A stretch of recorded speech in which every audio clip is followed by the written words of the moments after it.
Oke ibu-ibu, selanjutnya kita akan masuk ke langkah yang ketiga, yaitu memilih tempat meminjam.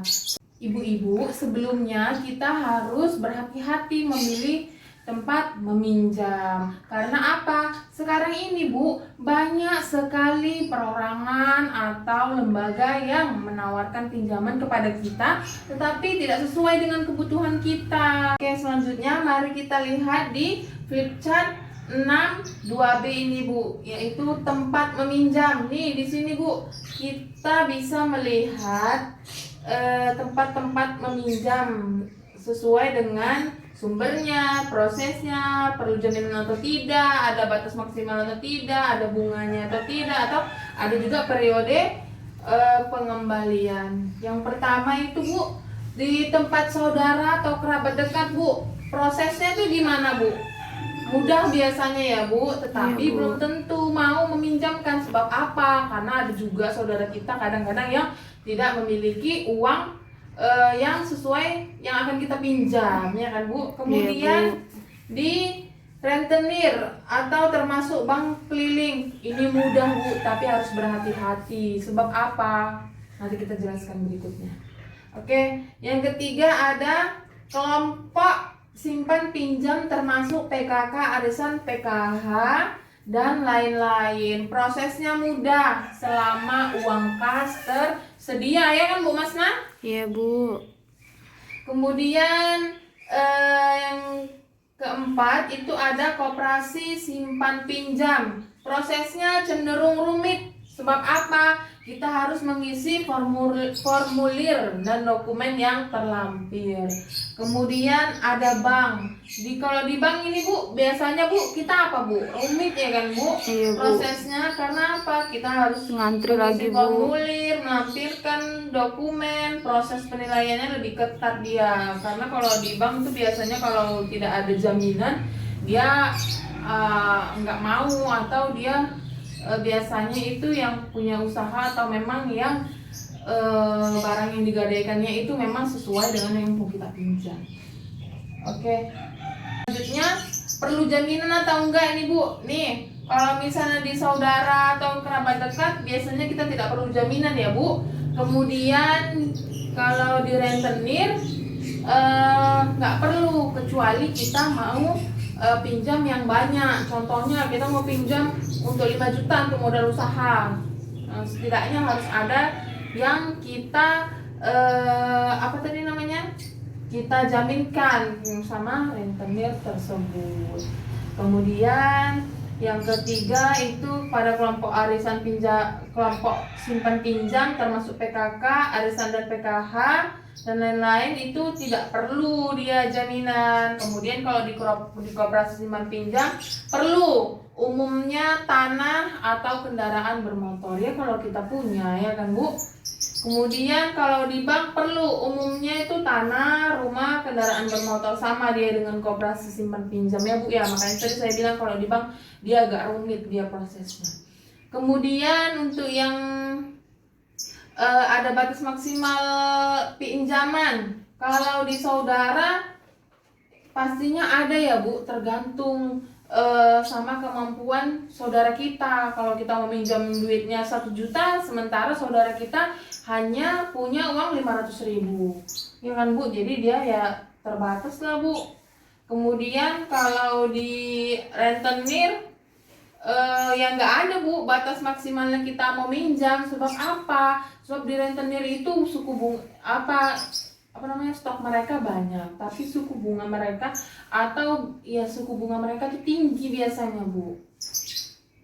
Kemudian kalau di kelompok simpan pinjam itu batas pinjamannya maksimalnya ada tergantung kesepakatan kelompok, umumnya 2 kali jumlah simpanan. Jadi misalnya simpanan ibu itu ada 500.000, di kelompok simpan pinjam ini ibu maksimalnya biasanya pinjam boleh hanya 1 juta gitu. Kemudian di koperasi simpan pinjam ini ada maksimalnya tergantung peraturan yang berlaku yang dibuat oleh koperasi. Kemudian kalau di bank itu biasanya pasti ada tergantung nilai jaminan yang diberikan. Contoh ibu berikan jaminannya sepeda motor ibu. Misalnya kalau sepeda motor itu kita jual hanya laku, mereka kan akan ini apa namanya, mereka akan mengira-ngira biasanya itu lakunya berapa nih kalau misalnya dijual. Jadi mereka biasanya itu meminjamkan sesuai, misalnya kereta ibu dijual hanya laku 5 juta, mereka hanya bisa memberikan sekitar 5 juta kurang lebih. Oke. Yang selanjutnya itu bunga atau total pengembalian tinggi. Kalau di saudara rendah atau tidak berbunga biasanya ya Bu. Kemudian kalau di rentenir, waduh tinggi sekali Bu. Makanya hati-hati, kalau bisa kita jangan sampai pinjam ke rentenir ya Bu ya. Iya Bu. Kemudian kalau kelompok simpan pinjam, dia cenderung rendah biasanya suku bunganya. Kemudian kalau di koperasi nih rendah juga, cenderung rendah.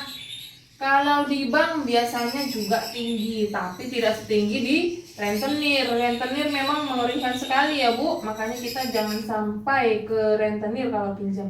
Kemudian Bu, yang selanjutnya periode atau cara pengembalian bisa disesuaikan. Ini kalau di saudara atau di kerabat kita Bu, bisa disesuaikan ya Bu. Misalnya kita tak tolong aku nanti gajian bulan depan aku bayar ya gitu kan Bu. Jadi pasti saudara ibu ya udahlah nggak apa-apa kalau misalnya dia juga tidak terlalu membutuhkan hal tersebut. Kemudian kalau di rentenir tidak, karena harus sesuai dengan ketentuan. Jadi kalau misalnya dia nentuin bulan depan harus dibayar, kalau enggak bunganya kan makin meningkat gitu kan. Makanya ibu harus bulan depannya harus ibu bayar gitu. Kalau di kelompok simpan pinjam termasuk PKK itu bisa disesuaikan ibu pengembaliannya. Kemudian kalau di koperasi simpan pinjam nggak bisa karena harus sesuai dengan ketentuan koperasi. Oke, yang terakhir itu di bank, dia pengembaliannya itu harus apa Bu, tidak bisa lewat dari batasnya. Dia biasanya harus sesuai dengan ketentuan yang berlaku di bank tersebut. Oke Bu, jadi apa kesimpulan yang bisa ibu-ibu semuanya simpulkan dari flip chart yang kita jabarkan tadi Bu, dari tempat meminjam ini Bu? Ya, kami harus berhati-hati Bu untuk meminjam. Kalau bisa Bu ke tempat saudara dulu, kan lebih mudah dan juga bisa ditoleransi. Jangan langsung ke rentenir karena bunga cukup tinggi dan cukup berbahaya ya Bu bagi kami yang kekurangan uang ini Bu. Iya, mantap Bu Masna. Oke. Ya memang benar ya Bu, jadi kesimpulannya itu setiap tempat meminjam itu mempunyai kelebihan dan kekurangan, sehingga kita perlu membandingkan tempat-tempat yang mau kita pinjami sesuai dengan kebutuhan kita, ya kan Bu? Iya. Oke Bu, kita lihat dulu di film 2C ini. Kita tonton dulu ya Bu.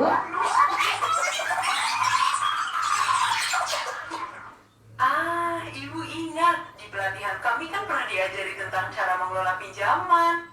Sebelum berutang, harus dipastikan dulu apakah uangnya dipakai untuk kebutuhan dan bukan keinginan.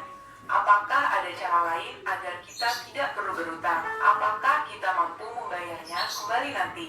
Dan apakah cara mencicilnya sesuai dengan kondisi pendapatan kita? Kita harus membandingkan dan memilih tempat peminjam yang sesuai dengan kebutuhan dan kondisi kita. Pilihlah tempat peminjam yang menawarkan total pengembalian terkecil dan koperasilah pilihan saya. Sayangnya, saya tidak punya simpanan di koperasi sehingga tidak berhak meminjam di sana. Terpaksa saya ke tempat peminjam berikutnya, yaitu kelompok arisan simpan pinjam. Untung ibu-ibu mengerti kondisi darurat yang kami hadapi dan sepakat meminjamkan Rp500.000 meskipun tabungan saya masih sedikit. Pinjaman boleh dikembalikan sekaligus saat jatuh tempo 4 bulan lagi. Sistem ini pas sekali dengan kondisi pendapatan kami. 4 bulan lagi, Pak Rusli ada kerjaan borongan dan saya bisa ngeburu karena musim panen. Kejadian ini menyadarkan kami bahwa seharusnya Kami berdua sudah membiasakan menabung secara rutin sejak dulu. Terbukti bahwa menabung itu sangat penting untuk berjaga-jaga. Sudah ibu-ibu, kan tadi kita sudah tonton nih filmnya ya kan Bu, film Iya, Bu. 2C-nya. Jadi gimana Bu tadi cara Ibu Lili mengatasi keuangannya?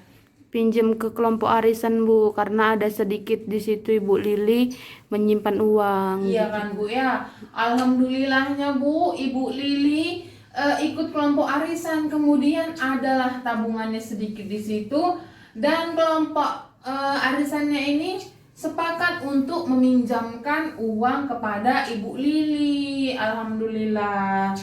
Oke Bu, jadi Bu kesimpulannya kita harus berpikir matang atau kita harus merencanakan dulu ketika kita mau meminjam uang itu kita gunakan untuk apa, keinginan atau kebutuhan. Seharusnya kita meminjam itu hanya untuk kebutuhan yang mendadak Bu, ya kan Bu Masna? Iya Bu. Jadi kita juga sebaiknya harus memiliki tabungan sebenarnya, karena kalau kita menabung Bu, suatu saat contoh kita sebenarnya tidak mau ya Bu, jangan sampai ketika anak kita sakit, nah kita tidak punya tabungan, apa yang mau kita pakai? Uang apa yang mau kita pakai? Coba kita punya tabungan sebelumnya. Pinomat itu misalnya sedikit-sedikit ya Bu, pas Bapak gajian awal ya Bu, kita menabung itu di awal. Jadi kita harus menyisihkannya dahulu, harus pertama gajian tuh kita harus tabung sedikit lama-lama jadi bukit ya kan Bu.